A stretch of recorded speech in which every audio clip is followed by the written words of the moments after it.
A huge welcome to number 21 in the IoD99Bites series, and the first one to be held at the IoD Academy, which will be launching next month and is going to be focusing on bringing us all together as directors, founders, company owners from across the IoD membership to learn, educate us, to get inspired, and to also help remove and support us in some of the challenging times businesses are facing at the moment, and to make sure that we are well prepared and set for the future. However, we are joined as always by Jamie, who is Head of Tech and Entrepreneurship Policy here at the IoD and also leading on parliamentary affairs, and an awesome 99er, Christine, who's going to tell us a little bit about her business, some of the trials, tribulations and success stories that she has had since launch. So it has been an interesting week. It's all been about figures, with migration figures dropping, and we're seeing a bit of a Brexodus, and also the figures of international students being chronically out of touch with what they truly are. The estimated figures were around 100,000 international students were meant to have stayed in the UK post their studies. The true figure is now reckoned to be around 4,600. In addition to that, I'm sure the Prime Minister will be ecstatic to hear she has got Boris's undivided backing as leader of the party, and it's encouraging to hear that the government has adopted my dissertation stance of doing a copy and paste job with future trade deals. However, with a bit more of an intelligent insight into some of the news stories from the last week, Jamie, over to you. Well, thanks very much, Alex. Well, guys, silly season is almost over, which means that as of next week, as next Tuesday, MPs are going to be taking their seats again in the House of Commons, and there is a very, very full legislative agenda for them to get through before they then go on break again for party conferences towards the end of the month. So they've got a lot to cram in quite a few weeks. One of the first things they're going to be looking at next week is the second reading of the Great Repeal Bill, which is basically the withdrawal bill, our withdrawal bill from the European Union. And what this will mean is that MPs will be discussing in depth, really for the first time, what the process of transposing EU law over into UK law in order to smooth the transition, what that process will actually look like. And that the bill will be sort of presented by David Davis, the Brexit Secretary, and then be debated by MPs. Also up next week will be the first kind of dispatch box showdown between Theresa May and Jeremy Corbyn, or the first anyway in a few months, which is going to be very exciting for Westminster nuts like me. Might be less exciting for people who are feeling fairly sort of anaesthetised to the whole political sort of thing at the moment. Having said that, I think it should be an interesting one, particularly because Jeremy Corbyn and Labour are riding quite high in the polls at the moment, and it'll be interesting to see whether or not that changes the dynamic at all. On the startup front this week, I think things are going to begin to pick up news-wise probably next week, but one of the big things that people are talking about again is this question of European investment fund money. Now, the European Investment Fund is a big, big player in the UK venture capital and the UK private equity market, and people have been quite concerned over what the levels of funding that come to those industries, to venture capital funds from the European Investment Fund, what that money is going to do, how it's going to change, whether or not the government are going to be able to make up for the shortfall when we leave the European Union, whether there will be some kind of deal with the fund. These questions are basically all going through the minds of politicians at the moment. But what is worrying people, and what's worried people over the last week, has been that the European Investment Bank, which is the sort of umbrella body for the fund, has basically placed a moratorium, reportedly placed a moratorium on long-term loans coming to the UK, and this has caused jitters to ripple down into concerns again about the European Investment Fund. Now, the IoD pushed very hard on this in the run-up to the general election. We've been pushing very hard on the government, making clear where that kind of funding channel is going to come from again over the coming months, and we'll just have to wait and see what happens. But this is very much top of our agenda, because it's so important. That money is so important at the moment to kind of maintaining a thriving scale-up environment in the UK. That's more or less it on the startup front, but one thing to watch out for is that the IoD next week will be launching our older entrepreneurship report, which amongst other things will be debunking the myth that startups and entrepreneurship is just simply the preserve of a sort of techie Harvard student working out of their dorm room trying to create enormous social enterprises. So that's it for me this week, and back to you, Alex.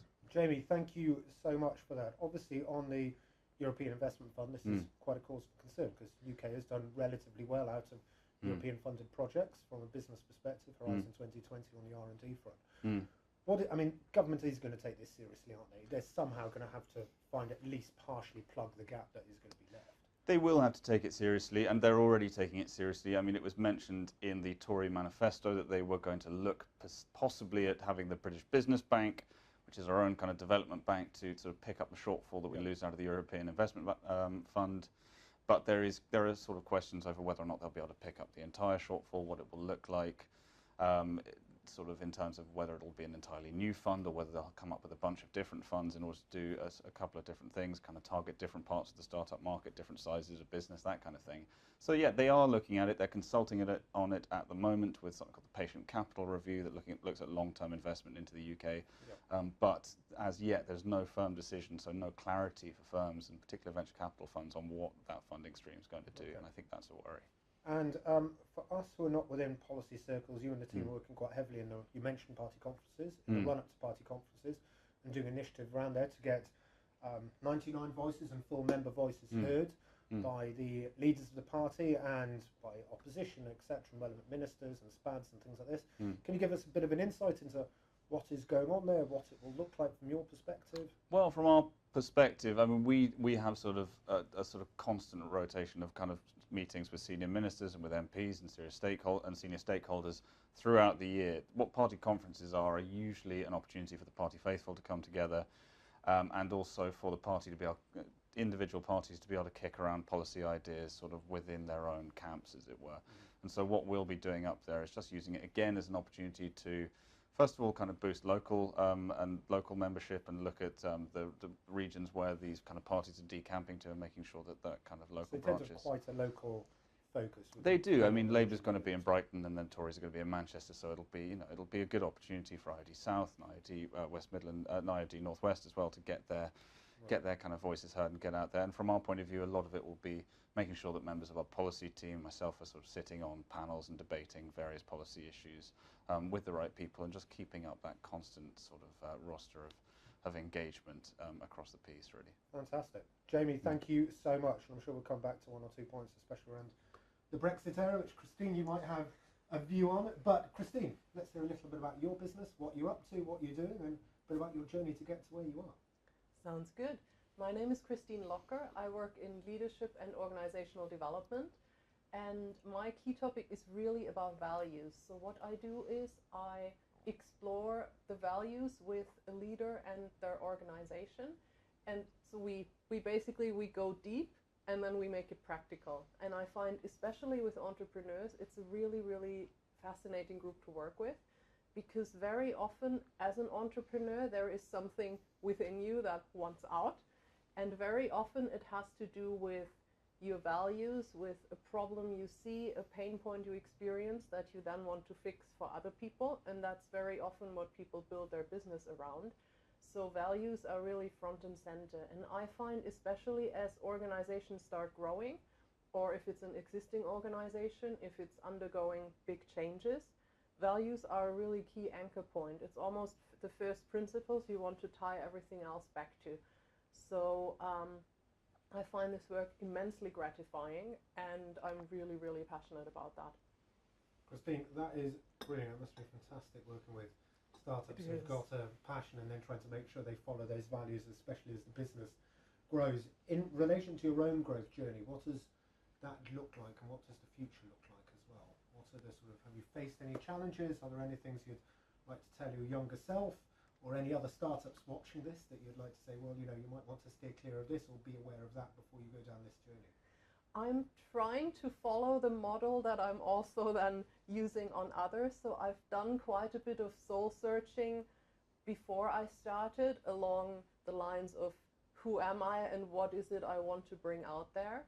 The key point I've discovered is to really boil it down to a couple of key points, because I've been working in that field on the corporate side for probably about 15 years before starting my own business.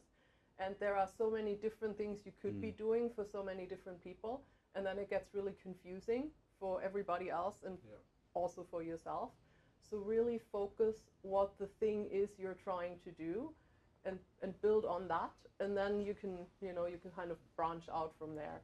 So I think that's quite key. Especially as you're growing your team, if you've got sort of values that are all over the shop, it's difficult to get people to buy into it. Things like this. On the and obviously I'm going to pick up on the Brexit side as an EU citizen, running their business in the UK. It is an area that often comes up in these bites, and is an area that 99ers are concerned about. What are your feelings on it? Brexit is a bit of a headache for me. I mean, as you can probably guess from my accent, I am not a British citizen. It is something I'm concerned about. It does not keep me awake at night yet, but it's definitely something that's sort of at the back of my head as I'm making decisions. On a very practical point of view, I mean, as far as I'm concerned, London is home, and that's not changing unless, you know, somebody else makes that decision for me, but for the moment it's London. As I'm looking into how I want to evolve my business, I'm planning to take some of the offerings I'm developing online to make them a bit more location independent.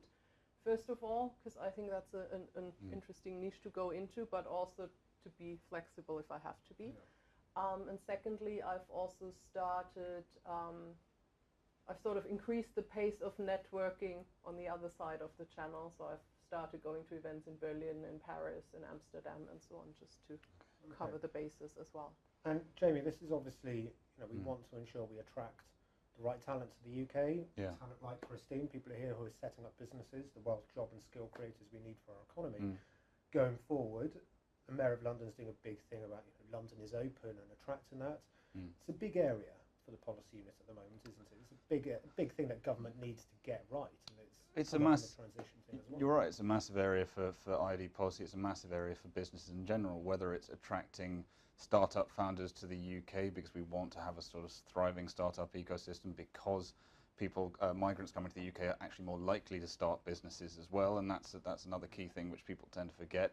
But on the other side of things, particularly if you look into different industries and growing industries as well, we take digital for instance. Now the employment growth in the digital industries or digitally intensive industries has actually been massive over the last few years, and actually been completely reliant on people on a stream of skills coming in from abroad. Right. And this is an area as well, and it's a sector which the government have said they want to champion and they want to see grow, and they've talked about that within the industrial strategy. So it's important to get the mood music right. If you want to say we want this industry to grow, we want to see kind of employment coming into these digitally intensive industries or these kind of forward-thinking industries and the industries of the future, then we also need to make sure that we have the talent to fill the roles that within those industries as well. And digital obviously is one that's brought out all the time. So it is something that the government need to get the mood music right in particular on. There's been quite a stern stance on migration, particularly since the Brexit vote. It's something that we've been very clear about, particularly looking at taking students out of the migration statistics. As you said, you know, last week we saw that the number of students actually staying on after they finish studies is actually very, very small. And actually the studies have shown as well the public don't tend to see students as migrants either. Right. So removing the student from the migration statistics would do a lot to actually look to change the overall figure, but would also not, I think, do necessarily that much in terms of how the public see migration as well, which is the big issue, which is the reason the government's gone quite hard in terms of rhetoric on it. Right. So there's a lot to look at around migration. What will be absolutely essential, obviously, is making sure that we have in the short term a decent stream of skills from abroad to fill kind of spaces in growing industries, but also make sure that we're looking at kind of boosting domestic skills as well. It's a balancing act, like everything. But also boosting domestic skills, there is a long lead time to that, to take them through the completely. Education, the process, and all that sort of absolutely the route through it. But then, so with the stats that came out last week around international students and also around migration being lower, do you think that will help government to be able to soften its stance slightly on this, or? I think it's hard to say. In general, I think across party there is an appetite for going for sort of taking down some of the kind of aggressive rhetoric or some of the kind of quite stern rhetoric on migration. I think we've seen that across the board. The question will be whether or not the government decides to do it anytime soon. I mean, you'd hope so, but it's very difficult to say at this point. Okay, Jamie, thanks. And a final question to you, Christine. You mentioned you've been to events in Paris and Berlin. Obviously, especially with Berlin having a thriving startup scene. What is the feeling there? Is it very vibrant? We know they're slightly behind where we are at the moment, especially on the investment side. But what's your sort of take from a startup? I think enthusiasm is definitely great in Berlin. Lots of the people I've spoken to have been as excited as people would be here. Yeah. I think that's quite similar. I think the situation in Berlin is there is less of a competition from established big companies that people would go to, just because of how the layout is in Germany. So Berlin is really startup central, and all the big corporations are really in other cities for the most part. So I think it's actually a really interesting ecosystem in and of itself. So I found that quite interesting compared to London, where it's a bit more integrated and people sort of weave in and out a lot easier. Fantastic. And where would you like to see your business in 3 to 5 years? What's the sort of aim for it? I would love to be able to work internationally as well. So have the UK as a base, but then also work in other English-speaking countries and in the German-speaking market. I'm currently writing a book, which definitely will be out within the next 3 years. I'm not making a promise when the exact launch date is, but it will be out in 3 years. And there'll be some content offering around that, and I think that's going to be a good thing to then build the next stage of the business on top of that. Brilliant. Christine, thank you so much for your input. Jamie, as always, thank you very much. Thank you all hugely for watching. If any of the issues we've discussed, especially around Brexit, migration and values and things like this, are of concern to you, do get in touch with Christine on the value side. We'll link through and have a Twitter handle, etc. On the Brexit side and other areas, do get in touch with the policy unit. Do sign up to the daily newsletter they send out at 8 a.m. The puns are fantastic and the content isn't bad either. Also, do have a look at the IoD's information advisory service. There is some fantastic free offer if you're a 99 member that you can get from that, and will really help you and support you in some of the issues that you might be facing. Have a great weekend. Thanks for watching.